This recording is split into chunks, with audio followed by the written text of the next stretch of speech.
شپږ کاله صرف کرفیو چلیدلې ده. یاره د شمار نه وتی خو زما په خیال چې 17 یاد راغلم خوب نه به را پاساوم مو تینشا مړ به کوم دا به کوم دا نمونه خو ختم شو ور سره. دومره اپریشن وشوي چې 2001 سپتمبر 2009 باندې کوم اپریشن په خیبر کې شروع شوی دی تر اوسه پورې نه دی ختم شوی او هغه سرچ اپریشنونه اوسم نه دی لکه ختم شي اوسم کیږي. خو موږ وایو چې دا په غټه سطح باندې خلکو لوي چې نقل مکانی وکا یا کور خالی کا نو دا نه کوي او بل دا چې کم ګولې ولي غوالي ولي آرمي والا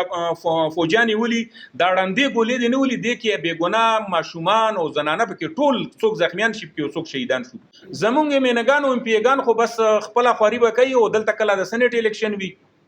او کله د صوبایي سپیشل سیټونو اغوي. حالانکه زمونږ ذمہ دار چې کم دي صوبایي او وفاقي دواړه حکومتونه دي. زمونږ د دې اپریشن ذمہ وار چې کم دي کنه صوبایي حکومت هم زمونږ ذمہ وار دي ځکه چې پښتنه دی کیږي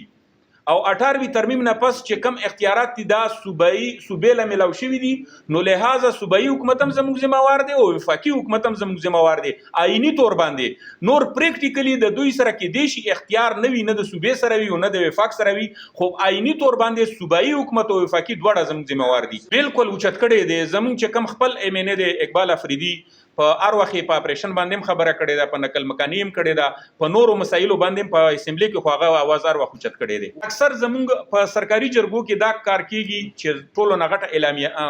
المیه ده چې کم خلک یسر आवाज کوي چې افسر خبره وکړي چې یسر خبره وکړي دی یسر ورته هغه خلک غواړي داسې خلک چې په سیاسي شعور لري یا قومي درد لري یا د علاقه سره د غي مینوي داسې خلک هیڅ کله کې نشي رابللې چا جواب کوي. زه یو بل خبره کول غواړم چې دلته اوس یو کوشش روان دی چې فټ انضمام هغه بیا واپس کړي او هغه کوششونه او میټینګونه روان دي یو کمیټه جوړه ده او مونږ هغه ته دا وایو چې په یو صورت مونږ فاټه چې کوم دی هغه ریویو هغه مونږ نه غواړو. دا خبره ده چې کوم مونږ سره په تجهیز کمیشن کې کومه وعده شوې دي هغه وعده دې پوره کړی شي او په فاټه انضمام کې چې کوم داسې اصلاحات ضروری دي چې هغه وکړي شي. نو داسې نه ده چې اوس یو نوی هغه په مونږ باندې راشي او نوی یو جنگ میدان ته جوړولو لپاره یا مدنیات او یا هر څه مطلبي. نو یو دا مهم خبره ما کوله چې فاټه انضمام په دې وخت کې داسې ریورس کېدل دا مونږ بالکل نه منو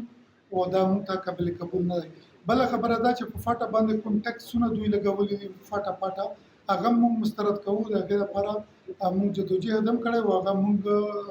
په دې شکل کې منلو ته تیار دا قبایلو سره ظلم دی دا یو ځکه چې دلته اپریشن دي دلته بد حال دی بېروزګاري نو مونږ په داسې وخت کې داسې نشو کولی مونږ ټیکس ورکولو ته تیار نه یو.